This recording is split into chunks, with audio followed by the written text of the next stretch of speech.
Welcome to KocoSports. This ain't exactly the video we always want to be making, but I feel like sometimes we have to. Obviously, this is old news, but Bray Wyatt passes away at age 36. We're going to try to remember the good times and the good memories we had of him.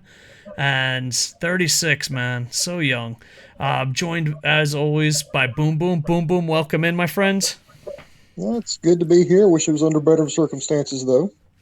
Now, in FCW, I got to talk and work with him. You went to the same university as him, so we both have some hmm connections.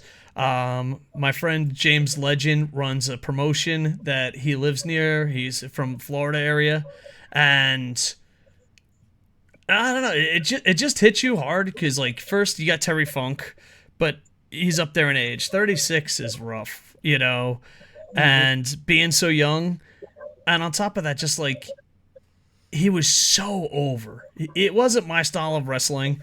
I'm not a big fan of. I'm not a big fan of. I was always a super fan of this guy, and then after he passes away, I thought he was amazing at what he did. I just don't like that style of wrestling, and even I could respect like how over he was, how great he was, and he was everything WWE wanted. What are some of your memories, sir? I just remember originally he came out. I'll get all of the stories later, but he was Husky Harris, and then he had just such a 180 because Husky Harris was such a bland, vanilla, forgettable character, and then he just turned around and knocked everything out of the park with the Bray Wyatt character, and just he captivated everybody, and he wasn't done yet. And then he came back, as the Fiend. He became a WWE champion. The guy's just creativity knew no bounds. He was not afraid to take risk, unlike some people, in this day and era. He was, and did everything he come up with? Did everything he came up with was that a hit? No, but he tried, and for everything that he tried that missed, there was a couple things that hit. Yeah, So, and not let, mhm, but like they hit big home runs.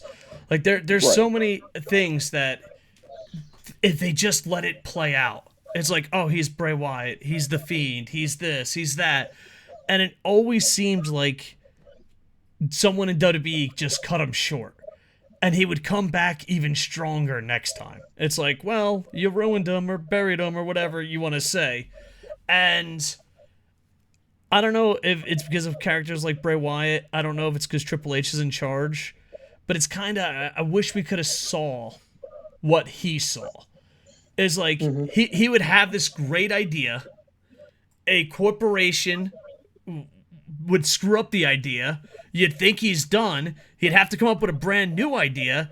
He would do an awesome idea. The corporation would screw it up, and it was just like, what if just no one got in his way? Because he was definitely over. The fans loved him.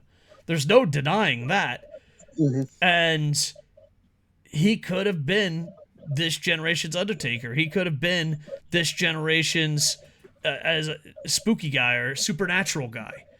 And hmm like I said, I'm not a big fan of that, but just it seems like he's a creative genius that was screwed by the system multiple times. And that kind of breaks my heart because you just never know how long you have on this planet.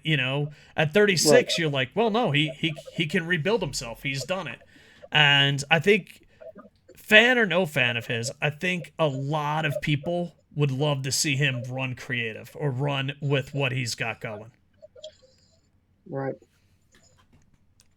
So, yeah, so he did start off at FCW. He did pop back up, and it was just sad. Just overall sad. And, Go ahead, you were about to say something, sir? yeah, I guess this will be the time to share it, but as you mentioned, me and him did go to school together. Now I'm not going to sit here and say we were buddies. I'm not going to say, he knew who I was. It's not like he was, hey, Booms, what's up? And I'm just like, hey, Wyndham, it wasn't like that. I ran into him a few times. We were both at Troy University together in the late 2000s. We were both in the journalism department, but I was actually ahead of him, so I didn't have any classes with him. God, so you were Um, like, listen here, boot, listen here, rookie. I'll tell you how it's done. exactly. I was a upper class. I don't even know if he'd gotten out of his out of his general studies courses yet when he was in the journalism program with me. But he was on the football team. He was like a offensive line. I don't know if he actually started. I think he played a few downs, but I don't think he was a starter at the time. But anyway, my interaction, the first time I met him was I was working at this deli.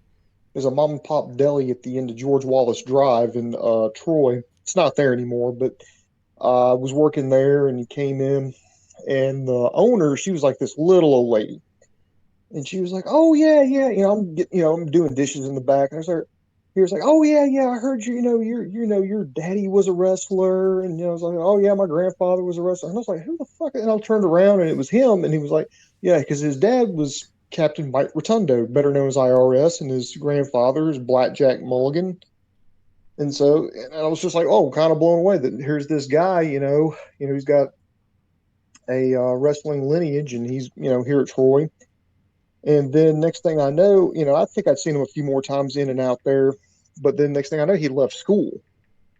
And I was like, well, that kind of sucks. I knew he was talking about pursuing wrestling, he's interested in all that. The next thing I know, bam, he pops up on my TV on the NXT back when it was still a game show It as feels Husky it feels like Harris. a lifetime ago with that. It does. It does. It does. And I'm glad that changed. I am so glad that changed. Yeah, yeah, and like I said, I got to meet him when he was down in FCW, but I didn't know him too well. But the people that I know him said nothing but great things about him. Right. And the big thing is just for creative people such as himself, if you have power in your corporate, don't stop someone that is successful in the creative market. Don't be that person. And if you are a creative person, fight for what you believe in and create. And just because he had such a great career, and it should have just been so much more. And Yeah. I think that's the Yeah. thing. That's the thing that hurts me the most is that he's Mhm. 36, he passes away, and he's like he could have been so much more, and He it's could not have been his so fault. much It's more. definitely not his fault. Oh no, you know, life is not fair. And I'll be the first to tell you that life is not fair. But what happened to Wyndham Rotunda, Bray Wyatt, was not fair. It just, it's not. I mean, he had, Sean Ross Sapp reported that he had some heart issues, but then he gets COVID, and that exacerbated the heart issues, and he has a heart attack at 36. A heart attack at 36. That's crazy. Yeah, and and what breaks my heart the most out of all this one, he had kids. I know he had two kids with JoJo, and I believe they were engaged. I don't know if they had gotten married yet, but I knew they were at least engaged. And I believe he had two kids from his previous wife. Well, So I mean that, and to me that just, and they're all so young. That is what just makes this completely just tragic for me.